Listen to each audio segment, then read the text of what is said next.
పైన tipper lorry దూసుకెళ్లి 5 మంది ప్రాణాలు కోల్పోయినటువంటి సంఘటన కూడా మనం గతంలో చూసాం. కాబట్టి అది ఒక డేంజర్ జోన్ గా కూడా గుర్తించారు గతంలోనే, ఎందుకంటే అది హాట్ స్పాట్ గా గుర్తించడం జరిగింది.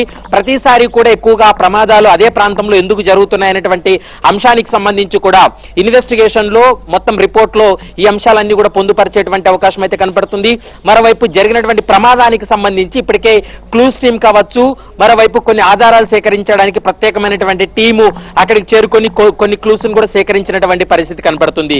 అంటే ఉదయం పూట అది అందరూ కూడా పల్లెల నుండి హైదరాబాద్ కు వస్తున్నటువంటి క్రమంలో ఆర్టీసీ బస్సులు దాదాపు 70 మందికి పైగా ప్రయాణం చేస్తున్నారు. ఈ నేపథ్యంలో ఎదురుగా వచ్చినటువంటి టిప్పర్ లారీ అతి వేగంగా వచ్చి ఢీకొట్టినటువంటి సంఘటన ప్రస్తుతం అయితే సంచలనం రేకెత్తిస్తుంది.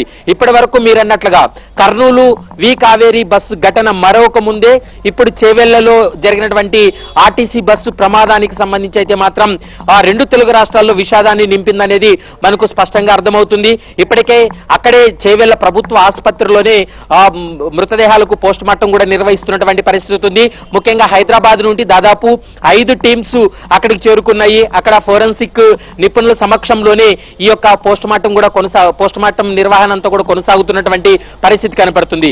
ఏదేమైనప్పటికీ దాదాపు 6 మంది అధికారులు ఈ కేసును ఇన్వెస్టిగేషన్ చేయబోతున్నారు. ఈ కేసులో ప్రతి అంశాన్ని కూడా పూర్తి స్థాయిలో ఇన్వెస్టిగేట్ చేసి రాష్ట్ర ప్రభుత్వానికి ఒక నివేదిక అందిస్తారు. ఆ నివేదికను ఆధారంగా చేసుకుని చర్యలకు ఉపక్రమించేటువంటి అవకాశం అయితే కనపడుతుంది. ఇంకా స్థానికులు చెప్తున్నటువంటి ఒకే ఒక అంశం, ఎందుకంటే ఆ రోడ్డు చిన్నగా ఉంది, రద్దీగా ఉండేటువంటి ప్రాంతం కాబట్టి రోడ్డు వెడల్పు చేస్తే తప్ప ఈ ప్రమాదాలు ఆగవు. గతంలో కూడా చాలా సందర్భాల్లో అదే ప్రాంతంలో ప్రమాదాలు జరిగాయి. ఎన్నోసార్లు రాజకీయ నాయకులకు సమాచారం ఉన్నప్పటికీ కూడా రాజకీయ నాయకులు పట్టించుకోవడం లేదనేటువంటి అంశాన్ని ప్రధానంగా అక్కడ ఉన్నటువంటి స్థానికులు కూడా ఆరోపిస్తున్నటువంటి పరిస్థితి కనపడుతుంది. ప్రస్తుతం పోలీసుల విచారణ ప్రారంభమైంది.